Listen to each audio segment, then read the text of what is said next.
I am conscious it's 3:55, so we've been talking for a while. One of the questions which I ask everyone, and I think this is arguably the most valuable part of the kind of interview, but actually it's a bit I enjoy the most because this is where you get real value from different people, and it's got its own section on YouTube. And now in about 6 months' time, I'll share this on a Sunday and kind of just, keep things ticking over. What's the best piece of advice you've ever had? Well, I mean, there's so much advice out there. There's And all not all these of it's great good as there's well. all these great books, classic startup books, which everybody should read. You know, the Lean Startup, Startup Manual, Crossing the Chasm, um, the Innovator's Dilemma. Um, Definitely, read all of those because there's some amazing advice which I'm really glad that I Okay. read about. Because people have gone through this thing a million times before, and we really start to know the common things that help startups succeed. But for me, I think the most important piece of advice that I ever got was really simple. It was from a chap called Johnny Gray, who actually works at Tusspark as well. Um, and I was talking to him about this business accelerator called Ignite, Mm-hmm. that I wasn't sure if I wanted to go on or not, and I ended up going on it. But I was talking to him about, should I do this? You've started a business. What do you think?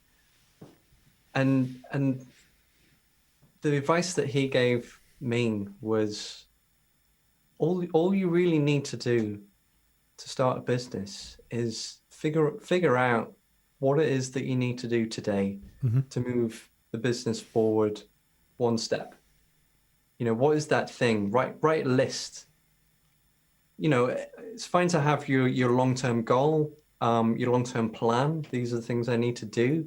But what is it that I need to do today? What is it that I can do which will just get me one step closer to that end goal? And just do it. And No. that was, you know, just really simple piece of advice. But that's always just stuck with me whenever I'm sort of overwhelmed or think, what am I doing?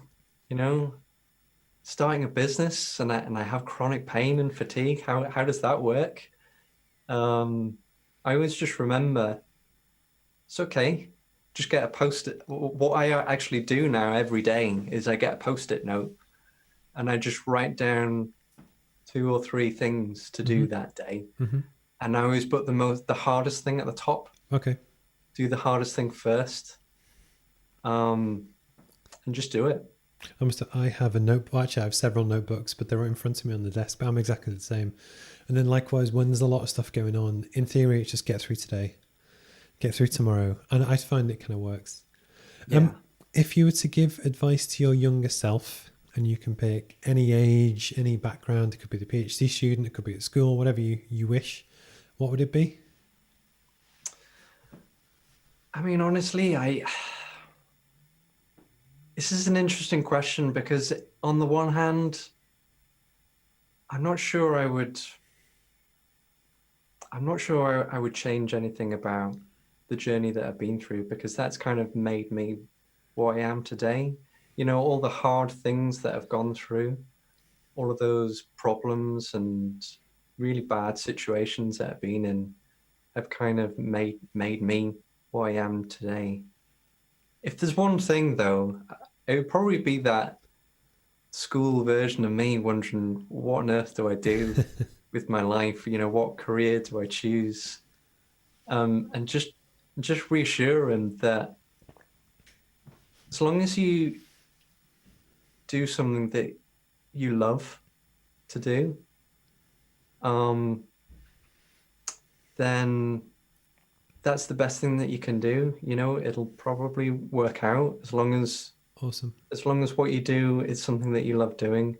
And that's something that I'm really grateful in a way for having my condition, is that it forced me into doing that. It forced me to quit the job that I had, which was, it was okay. I didn't love it though. It was a salary. Got you. It forced me to think, okay, if I can't do that, and if I'm gonna have chronic pain every day, what is it that is gonna get me out of bed in the morning and think, yes, okay, can't wait to start my day because that's what I want to do.